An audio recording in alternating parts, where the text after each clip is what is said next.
Hello. I've just been going through this book, great book, all about the show bands.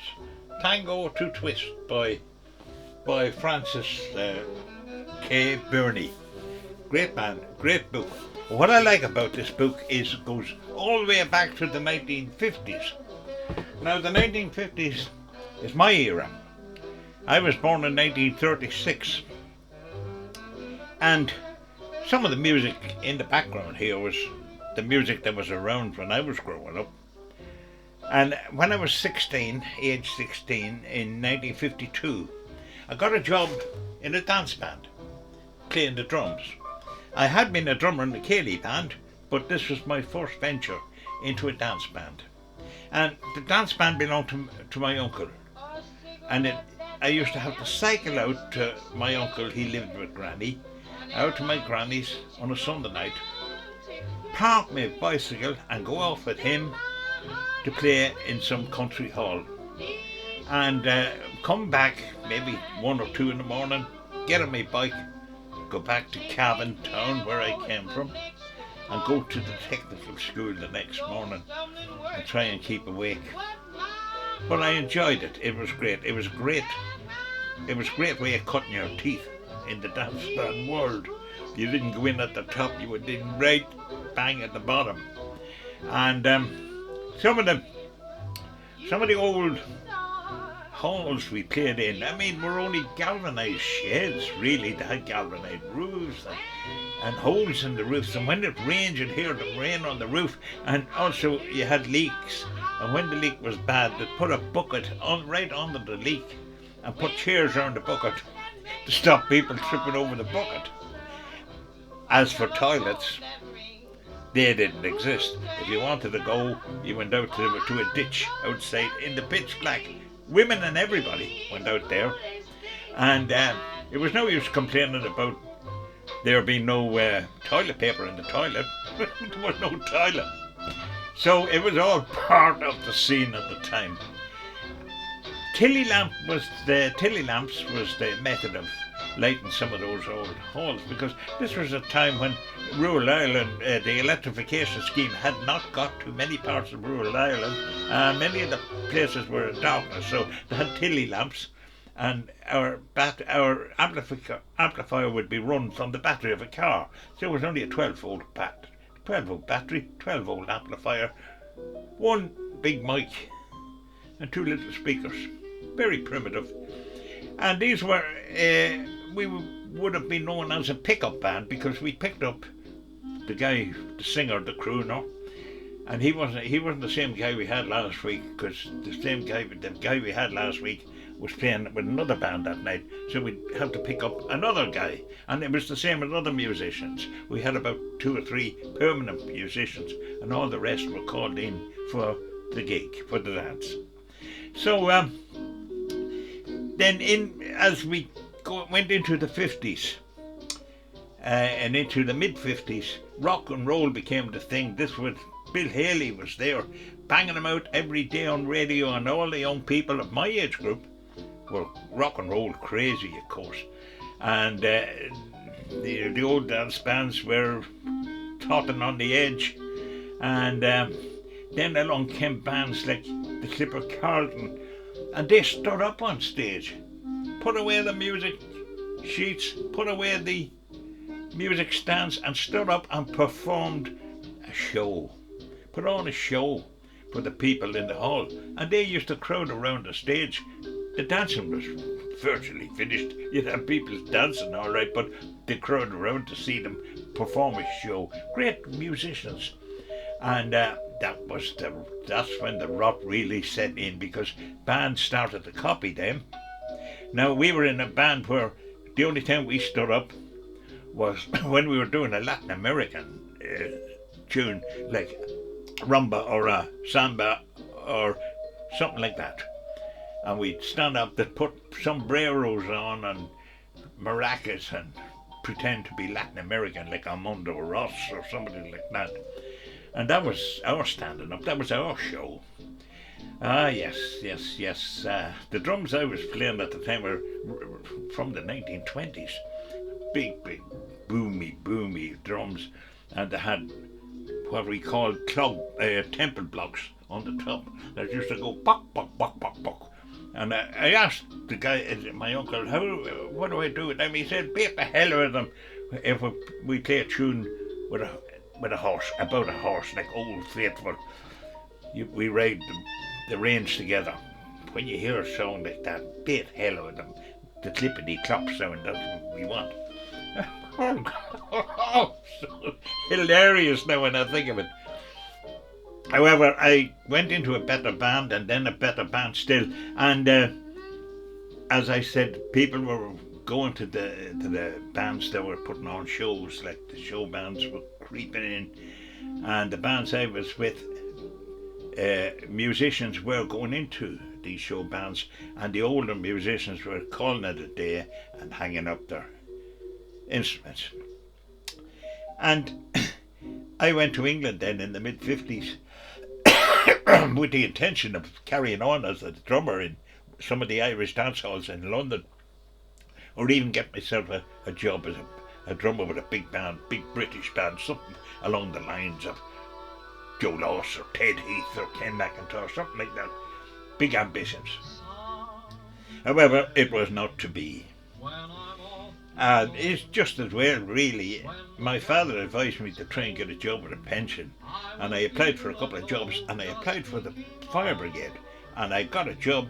I got into the fire brigade and became a firefighter in London for 25 years, and come out after 25 years with a nice little pension. Thank you, Dad, for your advice. However, I was a frustrated musician at the back of it all, and I could play the accordion because I learned to play that in the Cayley band scene, and I used to moonlight, meaning when I was off duty I'd get a gig in an Irish pub playing the accordion, and that was an experience in itself. All the Irish, I mean, there was thousands and thousands of Irish labourers and women in hospitals, and there was thousands of Irish in the 50s and 60s in the London area, and the dance halls. At one time there was 32 dance halls from the 1940s to when the Cricklewood one, the Gary Owen, or the Galtymore I should say, closed in Cricklewood. There was at least 32 Irish dance halls working, some of them 7 nights a week and twice on Sunday, with a tea dance on Sunday. It was big time, big time. But bearing in mind all those old musicians who walked their way through those old bands in the 1940s and early 50s and that, I wrote this recitation some time ago. I called it Memories of an Old Dance Band, and I'm going to recite it for you now. Musicians all in evening dress, packed tight like linen in a press, into a car that's smoking black. 3 in the front, 4 in the back. The dicky bows, shiny shoes, the smell of sweat, hair oil and booze, the case is stuffed in every crack, and a double bass tied on the rack, like sardines in a nearless can. Away we drive to some town land, the many mile of pothole road put shocks and springs on overload. With jokes and songs we passed the time, and worried by the engine's whine, we hoped that it would take the strain to get us there and home again. Jim says we must be there by 8. He checks his watch. We could be late, so make sure you unload the car before you sneak off for a jar. At last, we find the hall's location in a place devoid of population. Just a chapel, a house and pub. Well, at least we'll get some beer and grub. The dance hall lit by Tilly lamp, a 12-volt battery powered amp that sometimes crackled, spat and spluttered with every word the compere uttered.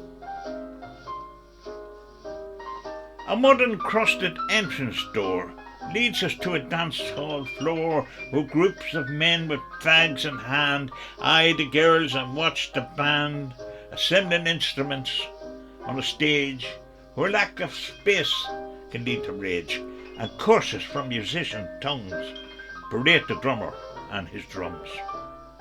The people came from far around. Some came from the nearest town to hear the band from far away and pay 2 bob to hear them play. Now the time has come to start. Jim stands to croon Heart of My Heart, and around the hall the dancers move like a needle in a record's groove. The hall fills up, a sea of faces watch as the band goes through its paces, and loudly cheer the waltz and samba, the quick steps, foxtrot and the rumba. But soon the dust from dancing feet hangs heavy in that stifling heat.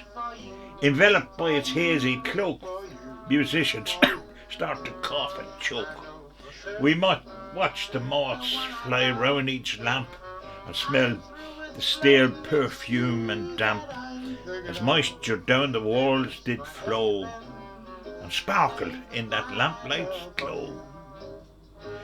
And now it's time to take a break.